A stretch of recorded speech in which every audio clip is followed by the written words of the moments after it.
네, 류현진이 귀국했습니다. 다크호스 토론토의 가을 잔치가 허무하게 2패로 조기 마감되는데 주인공이 돼버린 류현진. 정규 시즌에서는 토론토를 플레이오프에 오르게 한 결정적인 선수로 주인공이 되었는데 희비가 한순간 엇갈렸습니다.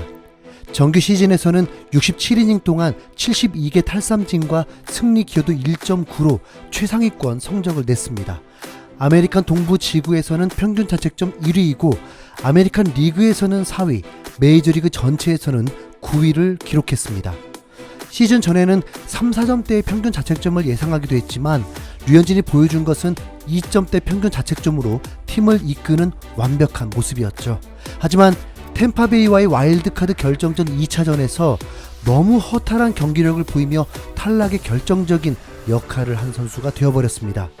너무 황당한 결과를 냈다 보니 류현진을 지지하는 이들도 많지만 류현진의 실력에 우려하는 이들도 많습니다. 류현진이 큰 경기에 약하거나 긴장을 많이 해서 일어난 일이 아니었습니다. 그냥 템파 선수들이 타격을 잘했습니다. 디애슬레틱은 한 가지 짚고 넘어가야 한다고 했습니다. 바로 구속입니다. 구속에도 두 가지를 나눌 수 있는데 오승환처럼 공에 힘이 있느냐, 곧 구위가 좋느냐와 아니면 그냥 빠르기만 하고 공끝도 무디고 타자의 눈에 잘 들어오느냐입니다. 류현진은 페스티벌의 구속이 최고는 153km까지 나왔지만 옛날 얘기가 되었고 2, 3년 안에는 94마일까지 나오기도 했습니다.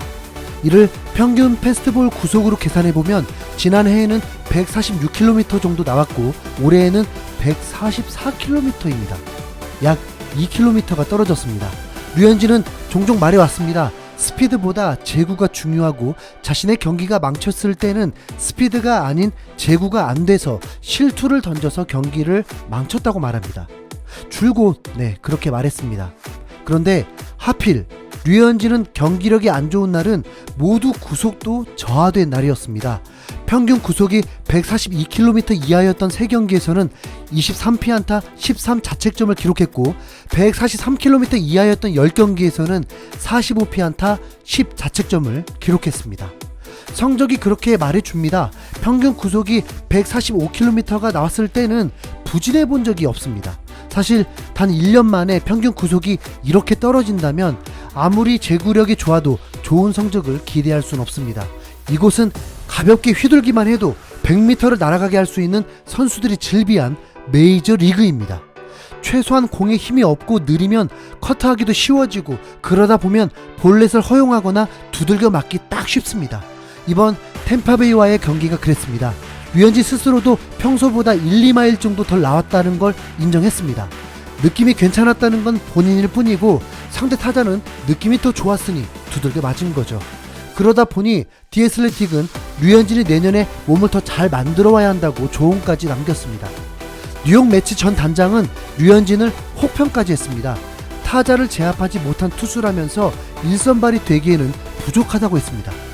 팬들이 보기에도 페스트볼이 89, 90마일 던지면 뭔가 불안하기만 하고 류현진이 잘해서가 아니라 상대 타자가 뭔가 안 좋구나라고 느낄 때가 많습니다. 반면에 지난해처럼 구속을 조절하기 위함일 뿐 92, 93마일을 던지는 날은 시원시원한 경기로 볼맛도 나고 경기 결과도 좋습니다. 하지만 류현진의 구속 저하가 이번 시즌만의 문제인 건지 아니면 이게 현실인 건지가 중요한 변수입니다.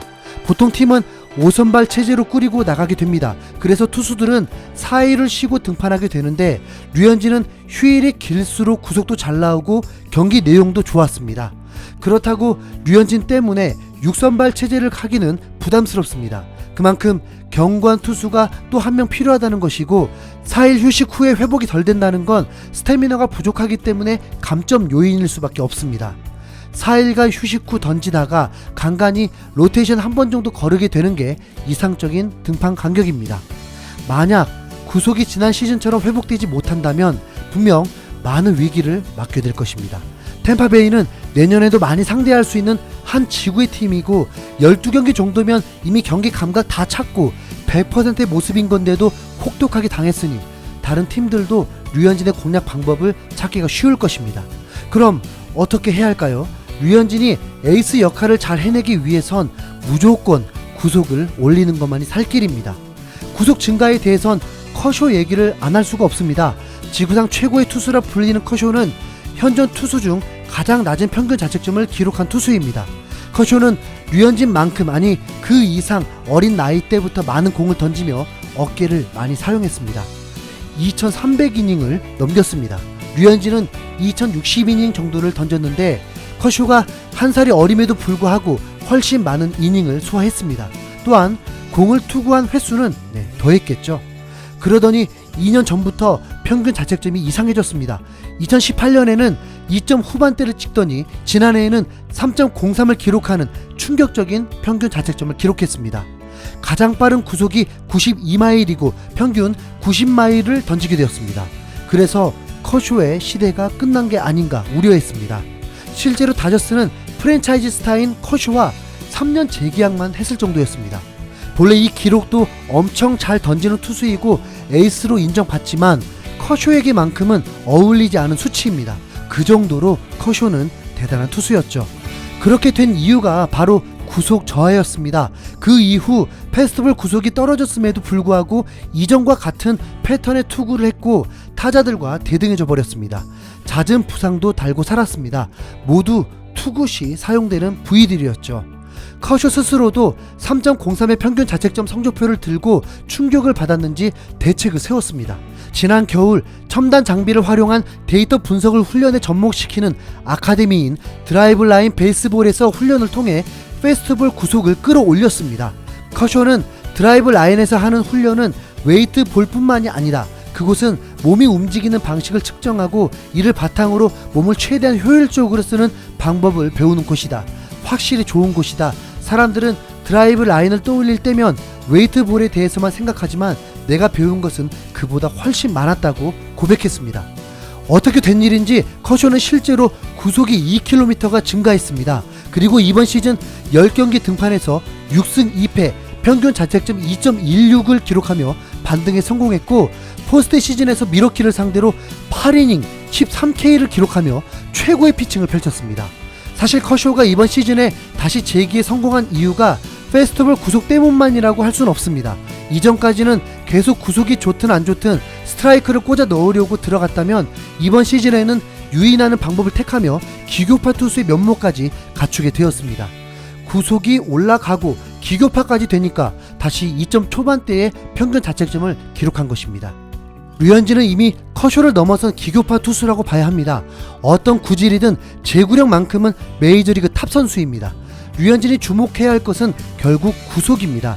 구속이 올라야만 자신감도 찾을 수 있고 구위가 좋으면 실투를 해도 타자가 안타, 장타가 나올 확률 또한 적습니다. 당연히 류현진의 페스티벌 구속이 오른다는 건 구위도 좋다는 걸 의미합니다. 그냥 공만 빨라야 한다는 건 절대로 아니죠. 현존 최고의 투수도 최고의 프로그램을 의지하며 자신의 강점을 찾으러 훈련하기도 하는데 류현진도 이 시점에 필요한 프로그램이 되지 않을까 추천해 봅니다. 컨트롤 아티스트 그렉 매덕스의 경우로 보면 구속보다 제구력으로 평정했다고 알고 있지만 그의 페스티벌 구위는 매우 뛰어났습니다. 그래서 베리 본즈도 파워피치라고까지 한 거죠. 클리프 리도 그렇고 현재 제구력으로만 먹고 살고 있는 시카고 컵스의 에이스 핸드릭스도 페스티벌 구속은 느리지만 구위는 뛰어납니다. 2015년 프리미어 12를 기억하시죠? 당시 한국은 오타니에게 철저하게 무너지며 준결승에서 탈락할 위기에 처해 있었습니다. 오타니는 100마일을 뿌려대면서 한국은 속수무책이었습니다. 구위가 워낙 좋다 보니 한가운데 던져도 제대로 타격하지 못했습니다. 그런데 일본 감독은 대형 실수를 하죠. 오타니를 85개의 투구수로 7회까지만 던지게 했습니다. 3점이면 충분하다고 생각한 건데 한국은 오타니에게 당하면서도 많은 빠르고 좋은 공들을 경험하게 되었습니다. 그러다가 9회 대타로 2안타를 친 후 오타니를 상대했었던 정근우, 이용규, 김현수, 이대우, 박병호, 민병헌까지 오타니보다 구속도 구위도 떨어진 투수를 상대하다 보니 공이 눈에 잘 보이는 것입니다. 이들이 모두 좋은 성과음과 타격으로 일본의 대역전 드라마를 만들어버렸습니다. 류현진도 구위가 떨어지면 자칫 그렇게 당할 수가 있습니다. 류현진 나이에도 구속이 더 증가한 선수들도 있습니다. 류현진은 지금까지 수많은 역경을 딛고 최고의 투수로 올라섰습니다. 분명 이번 마지막 경기를 계기로도 좋은 변화로 마운드에 올라와서 한국의 위상을 높여주리라 믿습니다. 류현진, 그래도 정말 수고했어. 내년도 기대할게.